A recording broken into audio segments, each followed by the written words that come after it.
Assalamualaikum warahmatullahi wabarakatuh. Innal hamdalillah nahmaduhu ta'ala wa nasta'inuhu wa nastaghfiruh wa na'udzu billahi min shururi anfusina wa sayyiati a'malina. Man yahdihillahu fala mudilla lahu wa man yudlil fala hadiya lahu. أشهد أن لا إله إلا الله وحده لا شريك له وأشهد أن محمدا عبده ورسوله. يا أيها الذين آمنوا اتقوا الله حق تقاته ولا تموتن إلا وأنتم مسلمون. يا أيها الناس اتقوا ربكم الذي خلقكم من نفس واحدة وخلق منها زوجها وبث منهما رجالا كثيرا ونساء واتقوا الله الذي تساءلون به والأرحام إن الله كان عليكم رقيبا. يا أيها الذين آمنوا اتقوا الله وقولوا قولا سديدا يصلح لكم أعمالكم ويغفر لكم ذنوبكم ومن يطع الله ورسوله فقد فاز فوزا عظيما. أما بعد فإن أصدق الحديث كلام الله وخير الهدى هدى محمد صلى الله عليه وسلم وشر الأمور محدثاتها فإن كل محدثة بدعة وكل بدعة ضلالة وكل ضلالة في النار. أعاذني الله وإياكم من النار. Ikhwani wa akhwati fillah, rahimani wa rahimakumullah jami'an. Pada pertemuan sebelumnya kita sudah membaca beberapa kisah yang terjadi pada rumah tangga khairul anam, sebaik-baik manusia, yaitu rumah tangga Rasulullah alaihi salatu wassalam bersama afdalun nisa, mengarungi bahtera rumah tangga bersama wanita yang paling utama di muka bumi, zawjatin Nabi, istri-istri Nabi, ummahatul mukminin, ibunda kaum mukminin yang mereka mendapatkan ta'dil min Allah, mendapatkan pujian dari Allah Subhanahu wa taala, bahwasanya mereka tidak sama dengan kebanyakan wanita-wanita yang ada. Akan tetapi ternyata al-ghairah, kecemburuan itu tetap muncul pada zaujatin Nabi alaihi salatu wassalam, pada istri-istri Nabi alaihi salatu wassalam. Kecemburuan yang muncul dari seorang wanita yang kecemburuan itu tidak diingkari keberadaannya, selama kecemburuan tersebut tidak membawa seseorang untuk melampaui batasan yang disyariatkan oleh Allah Subhanahu wa taala. Dia bersabar dengan kecemburuannya tersebut, bersabar terhadap ketentuan Allah Subhanahu wa taala, bersabar terhadap takdir yang Allah Azza wa Jalla takdirkan kepadanya, sehingga alasan-alasan kecemburuan yang seperti itu bukanlah alasan yang menghalangi apa yang bisa menghalangi seorang suami untuk mereka menerima takdir dari Allah Subhanahu wa ta'ala dengan diberikannya nikmat berupa pasangan yang menjadi madu-madu kalian.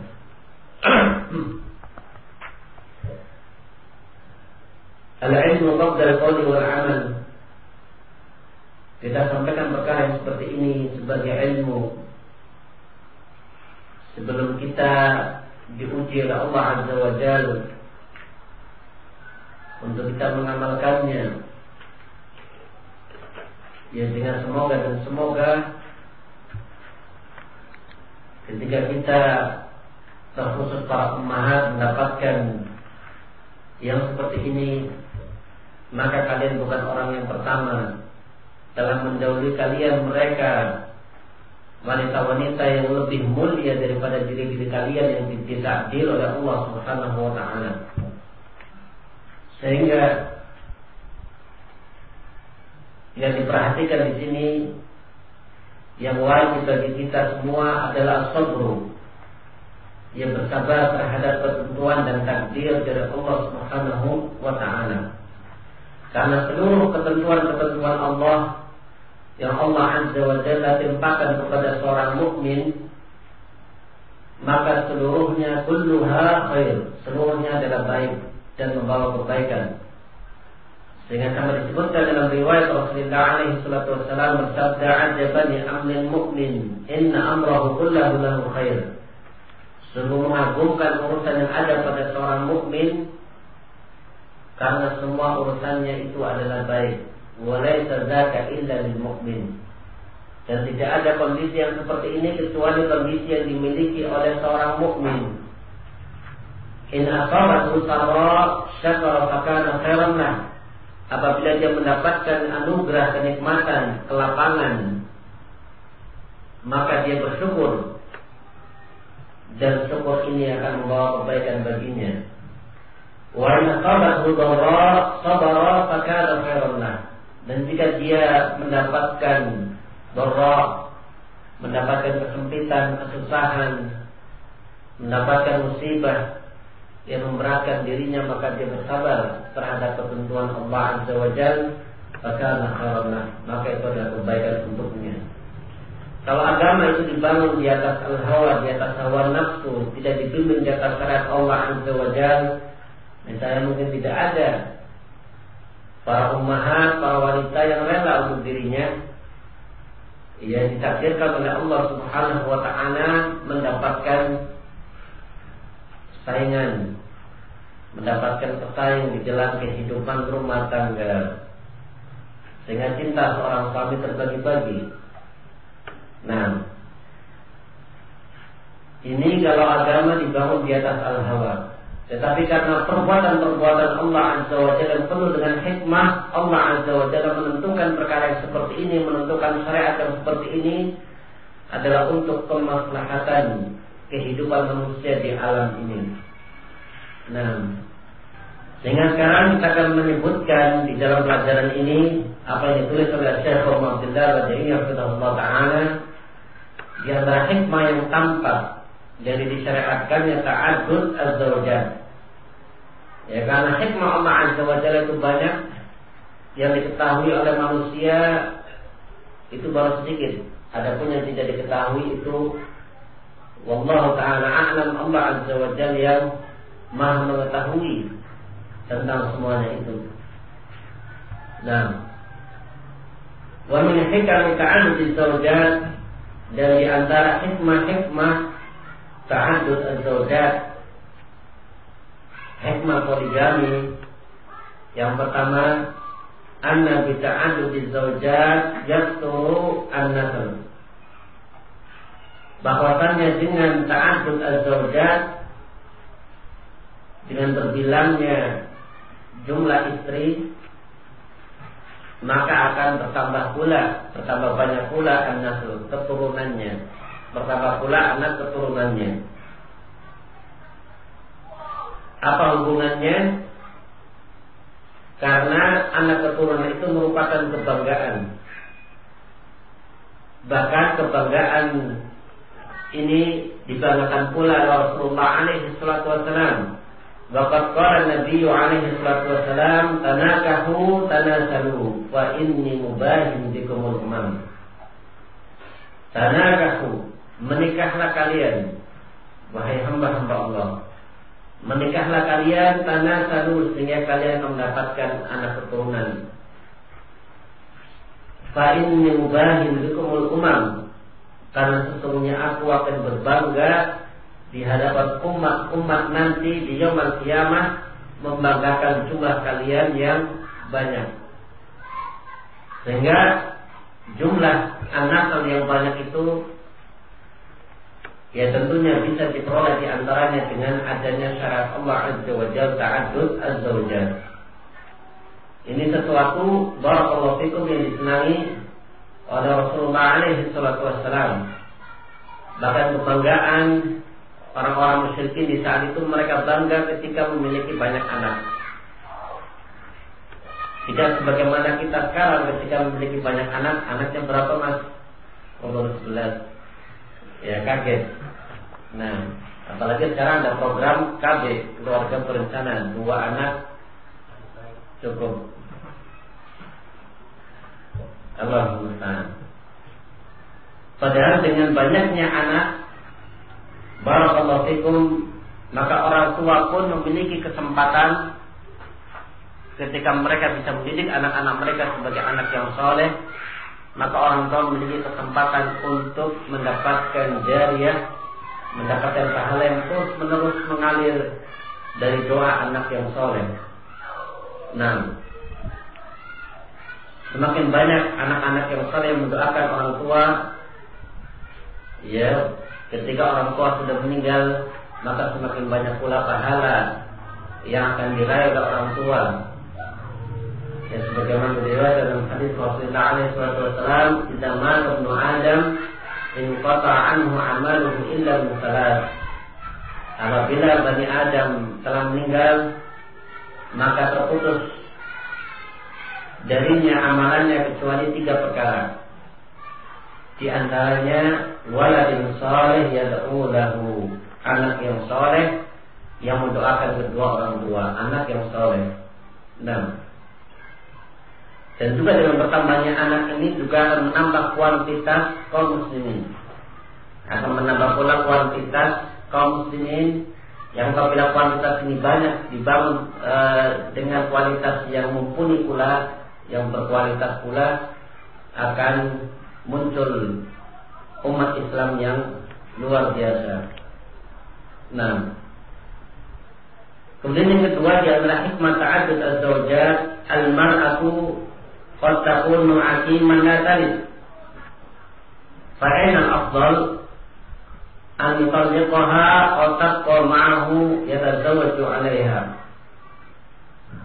Seorang istri terkadang dia aqim, terkadang dia mandul, sudah menikah lama tetapi ia belum memiliki anak. La talid, dia tidak bisa melahirkan. Fa'inal afdal, maka mana yang lebih utama? Antalliqaha wa tabqa ma'ahu yatazawwaju 'alaiha. Apakah dia mentalak atau tabqa ma'ahu, atau tinggal? Ya, seorang istri itu tetap tinggal bersamanya, kemudian dia menikahi, mencari madu yang lain. Nah, menikah lagi maksudnya. Wa ainal afdal, mana yang lebih utama? An yabqa az-zawj biduni banin aw am yatazawwaju 'alaiha. Seorang suami tetap tinggal tanpa anak dengan satu istri, atau dia menikah kemudian punya anak lagi, atau dia menikah lagi kemudian punya anak.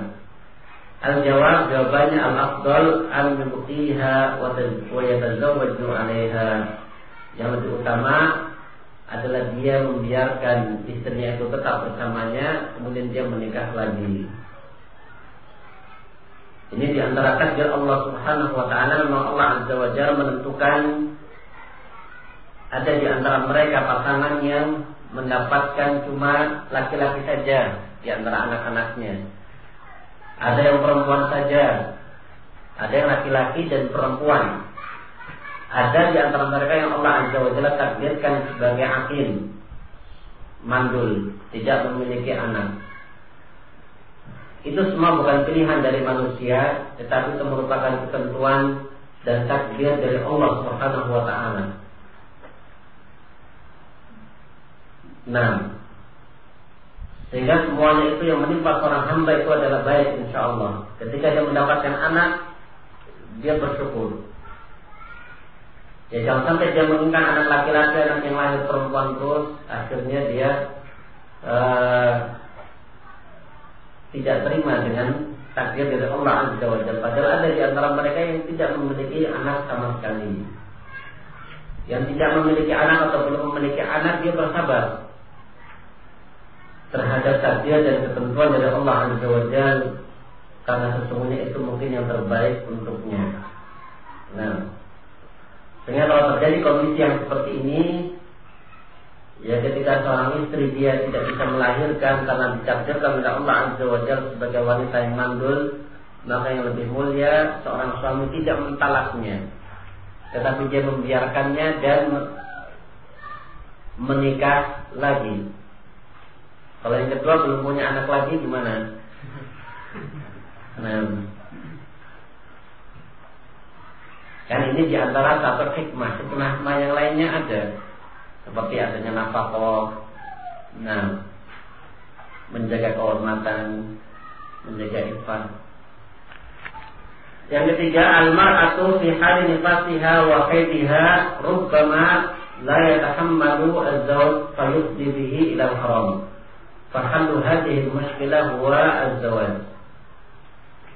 Yang ketiga, seorang istri terkadang di dalam keadaan nifas, apalagi nifas yang panjang, keumumannya ghalibnya 40 hari, wa haidiha, demikian pula di masa haid biasanya 7 hari. Ya terkadang dua kondisi yang seperti ini menyebabkan seorang suami tidak bisa menahan hawa nafsunya. Ya sehingga menyebabkan seorang suami dia melampiaskan syahwatnya kepada sesuatu yang diharamkan oleh Allah Azza wa Jalla. Maka bagaimana halu hadhihi muskilah? Maka bagaimana solusi untuk menyelesaikan problema yang seperti ini? Solusinya yakni dengan cara menikah lagi. Ya subhanallah, memang walaysa dzakaru kal unsa. Yang namanya laki-laki memang diciptakan tidak sama dengan al-unsa, tidak sama dengan wanita.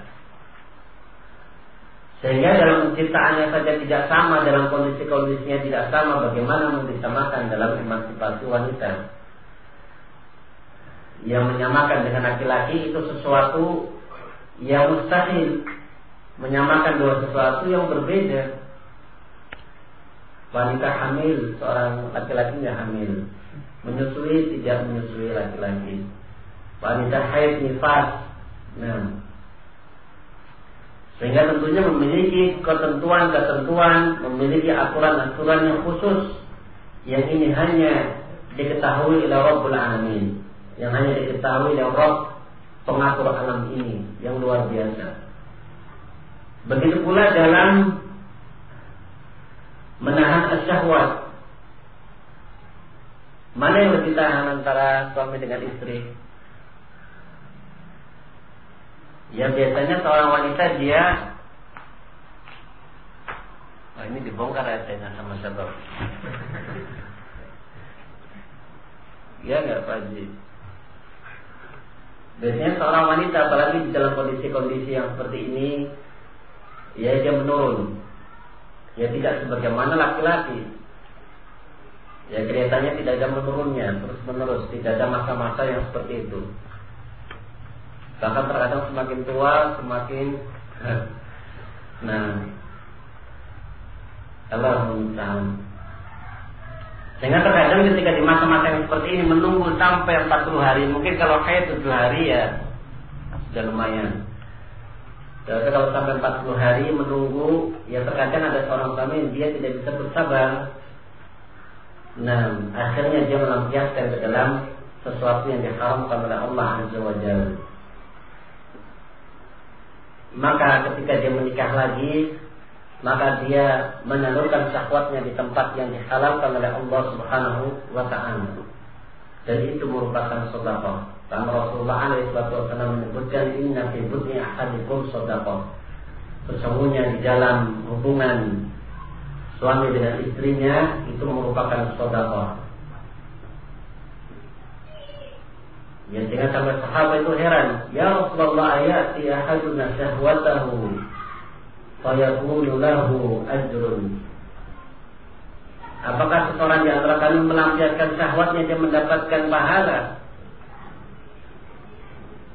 Maka Rasulullah alaihi wasallam menjawab, ar-ra'aita idza wada'aha fil haram akana alaihi wizrun.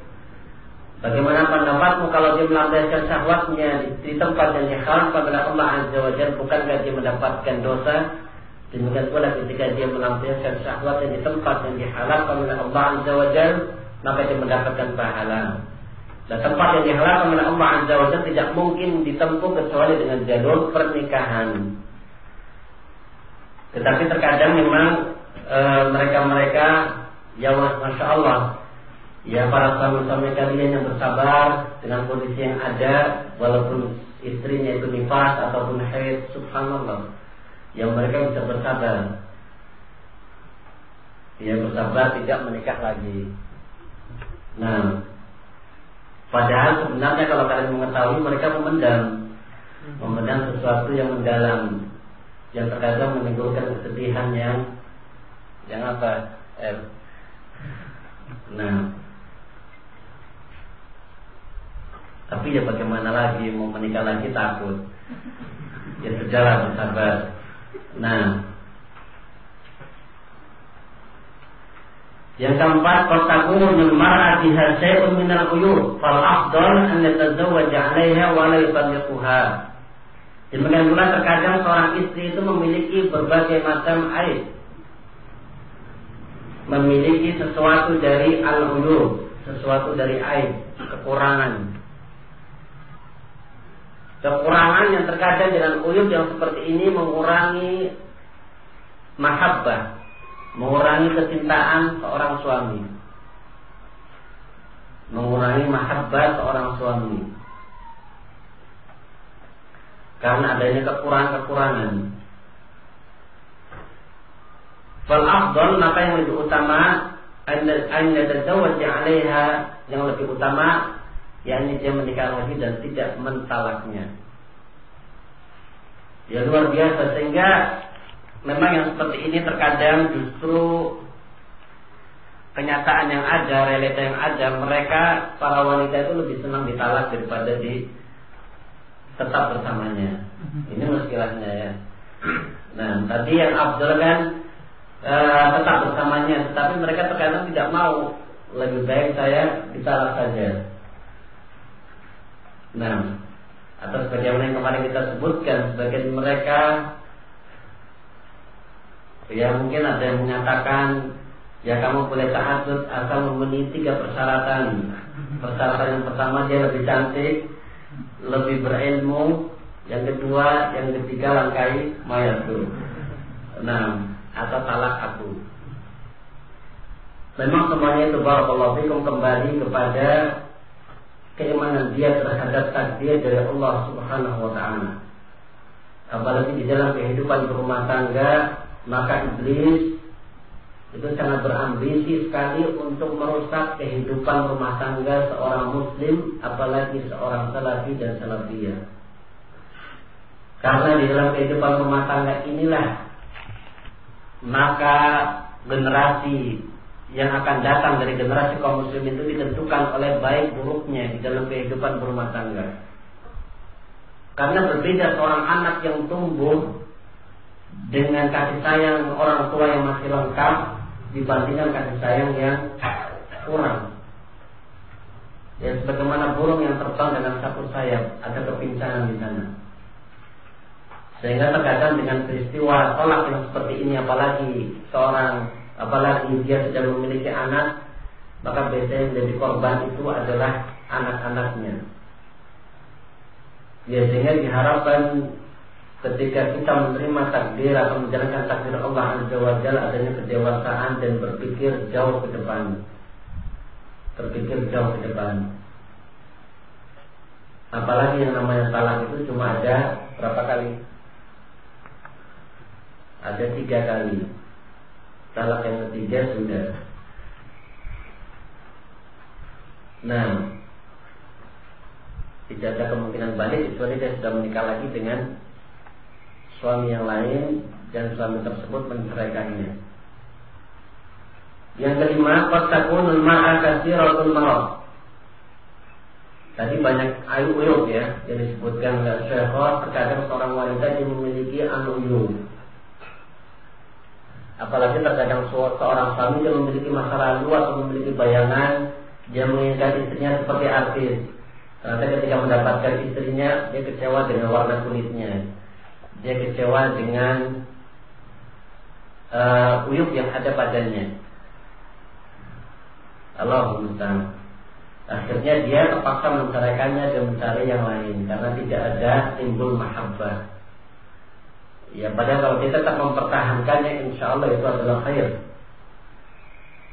Nah, meskipun mentalak itu bukan merupakan perkara yang dilarang di dalam syariat, tapi al-afdal yang lebih utama dan itu insya Allah lebih membawa kepada kebaikan, ya dia menikah lagi dan tidak mentalaknya. Dengan disebutkan al-afdal. Artinya kalau dia mentalaknya boleh saja. Apalagi aib-aib dari seorang wanita ini yang sudah memiliki aib yang seperti itu, lahirnya, batinnya juga memiliki aib. Sudah lahirnya seperti itu, kurang disukai, kurang menimbulkan mahabbah dari sisi tasarrufnya, dari sisi muamalahnya terhadap suami itu kurang, tambah lagi. Ya padahal biasanya yang perkara yang sangat mendukung ya keindahan lahirnya dia, yakni batinnya dia yang bagus, pergaulannya terhadap seorang suami. Sehingga begitulah kehidupan rumah tangga ya syabab, adalah kehidupan yang tidak mudah. Nah, jangan membayangkan kehidupan rumah tangga itu kehidupan yang penuh dengan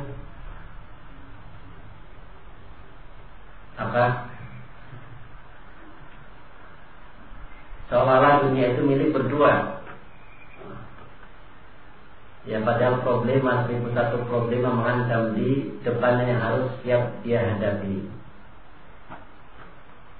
Karena yang namanya wanita ataupun diri kita itu juga memiliki banyak kekurangan-kekurangan yang ada. Sehingga mungkin di antara antum ketika menikah seorang wanita ternyata seperti ini mendapatinya, maka isbir, bersabar. Tetap hidup bersama istri kalian, bersabar. Karena kalau tidak adanya sabar terhadap diri-diri kalian oleh para suami, maka kalian akan berpikir untuk mentalaknya. Ya padahal belum tentu ketika kalian mentalak dia akan mendapatkan istri yang lebih baik pula daripada dia. Nah, biasanya pikiran-pikiran seperti ini ada pada antum, ya nggak, Pak Haji? Nah, yang kelima, fatakun al-ma'a katsiratul marad, fal afdal an yatazawwaj 'alayha wa la yufariquha wa rubbama yasbiru 'alayha walakinahu la ya'ifu nafsahu. Terkadang seorang wanita juga memiliki banyak penyakit, sakit-sakitan. Maka yang lebih afdal adalah dia menikah lagi dan tidak mentalaknya.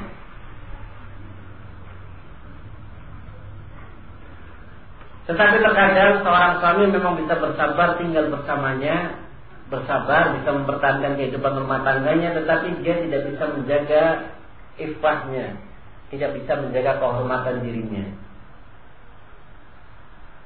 Karena memang tidak bisa dibohongi. Ya namanya seorang itu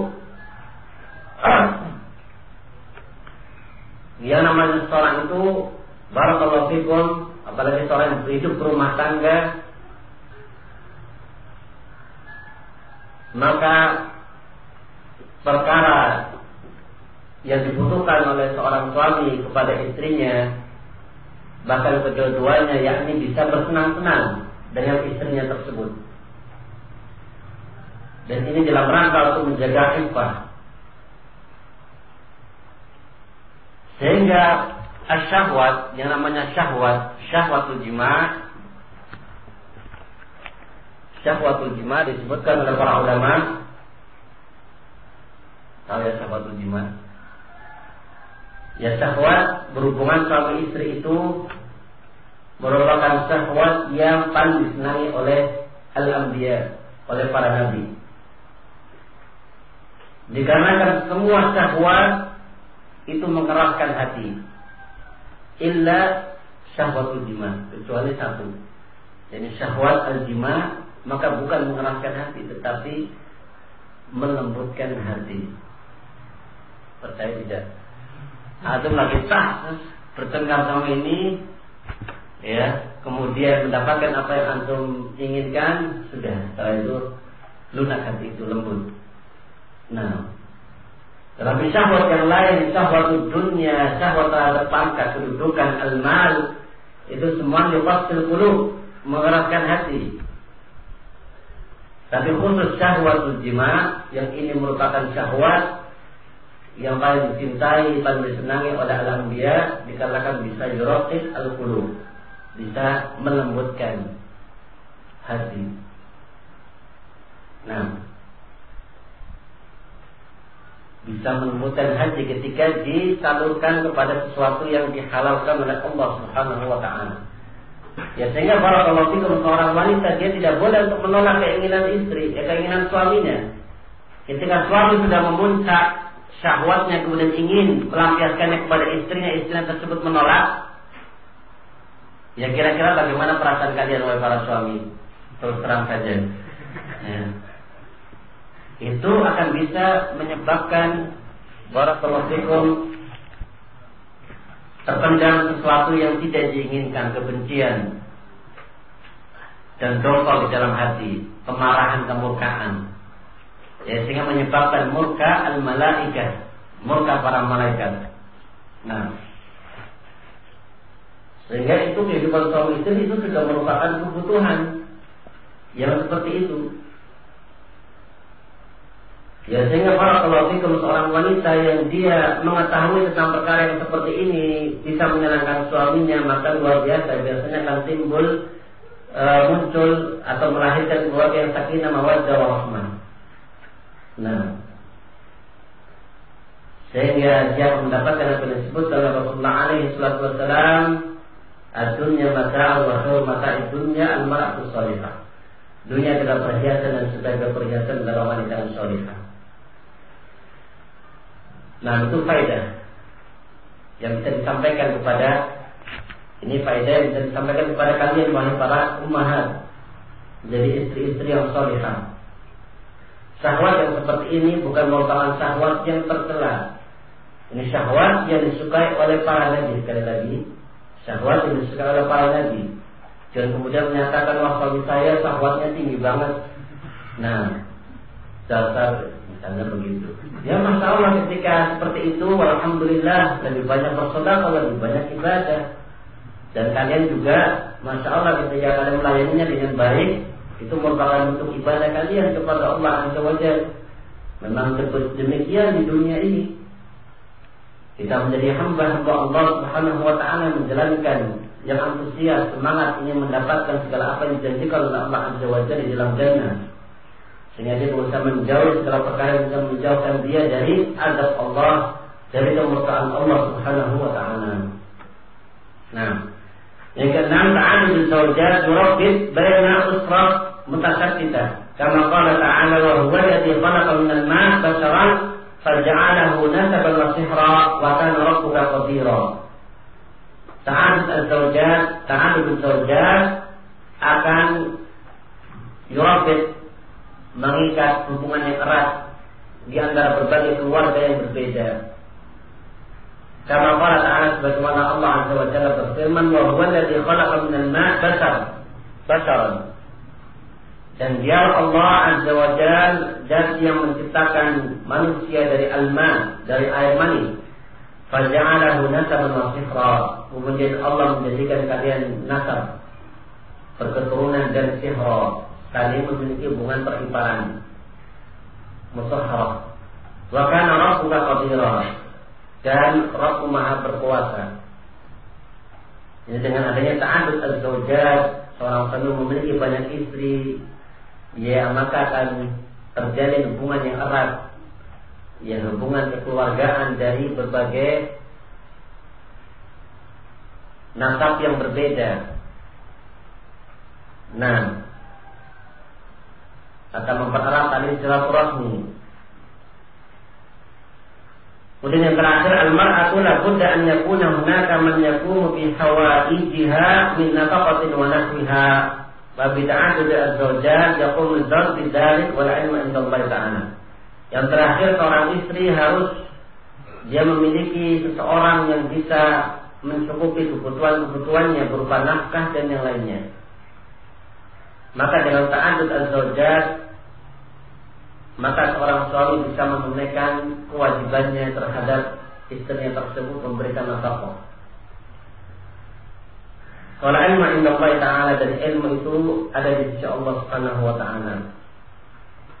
Ini beberapa hikmah yang disebutkan oleh Syekh Abdullah Al-Wadi'i hafizahullah Ta'ala, yang dimana ketika kalian oleh para ummahat tidak bisa melakukan yang seperti ini, maka hendaknya kalian tidak membenci syariat Allah Subhanahu wa Ta'ala berupa syariat at-ta'addud, karena di dalamnya mengandung hikmah yang luar biasa. Tetapi diakui karena kelemahan iman kita, kekurangan ilmu kita menyebabkan kelemahan iman kita, menyebabkan kurang pula amal kita, bahkan terkadang muncul amalan-amalan yang tercela. Nah, padahal perkara seperti ini adalah perkara yang telah dipraktekkan oleh generasi-generasi yang terbaik dari umat ini. Wallahu a'lam bishawab. Ini yang bisa kita sampaikan pada pertemuan kali ini. Dan insyaallah ta'ala nanti katanya pada maghrib ada tausiah dari Al-Ustaz Abdurrahman Lombok di Masjid Ar-Ridha Sewan pada maghrib. Dan sehingga kita cukupkan supaya mungkin di antara kita ada persiapan. Subhanaka wa bihamdika la ilaha illa anta astaghfiruka wa atubu ilaik.